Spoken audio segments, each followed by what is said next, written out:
네, 대한항공이 동성 부부의 가족 마일리지 합산을 인정했다, 이런 보도가 나왔습니다.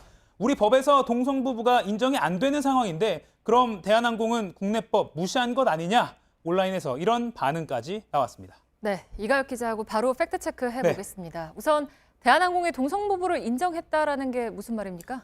항공 마일리지를 배우자, 부모, 자녀 함께 적립할 수 있는 게 가족 마일리지 제도인데요.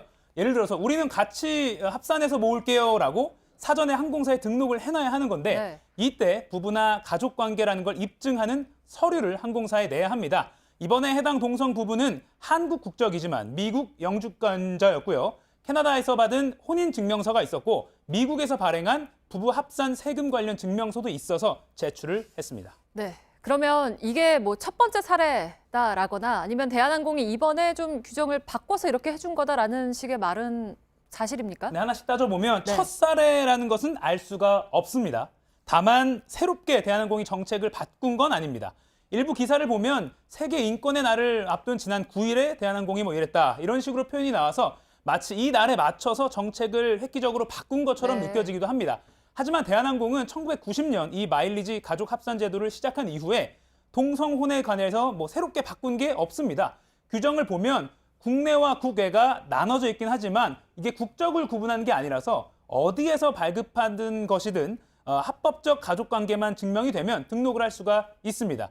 대한항공 측은 애초에 이성부부와 동성부부를 구별하지 않았고 시스템상으로도 따로 분류하지 않아서 처음인지 아닌지도 알 수 없다고 했습니다. 네, 그러니까 원래 있던 규정대로 한 거다, 상황이 바뀐 건 없다라는 거죠? 네, 바뀐 게 없습니다. 해외에서 혼인증명서를 발급받을 수가 없다면 여전히 국내에 있는 동성부부는 마일리지, 가족 합산 마일리지 제도를 쓸 수가 없는 상황입니다.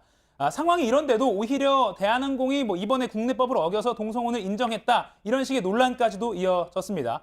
우리 법원이 혼인은 남녀의 애정을 바탕으로 한 것이라고 해석하고 있는 것과 반한다는 겁니다. 하지만 민간 항공사가 이 마일리지 제도를 운영하는 것은 이런 법적인 영역과는 무관합니다. 사적 자치의 원칙이라고 하는데요.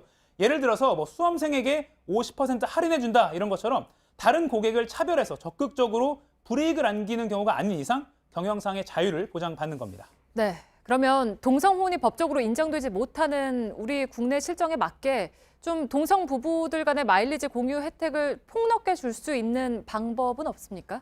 우리처럼 동성혼을 법적으로 인정하지 않는 나라 중에 실제로 말씀하신 그렇게 하는 나라가 있습니다. 네. 일본의 전일본 공수라는 항공사인데요. 2016년에 바로 이 발표를 한 이후에 동성 배우자 간의 주소지가 같은 등본만 내거나 또는 일부 지자체가 발급해주는 사실혼 관계 증명서만 내면 동성인 부부도, 그러니까 합법적으로 인정받지 못하지만 동성인 부부도 마일리지 가족 혜택을 누릴 수가 있습니다. 해외 영주권이나 해외에서의 혼인 증명서가 따로 필요가 없는 겁니다. 네, 잘 들었습니다. 팩트체크 이가혁 기자였습니다.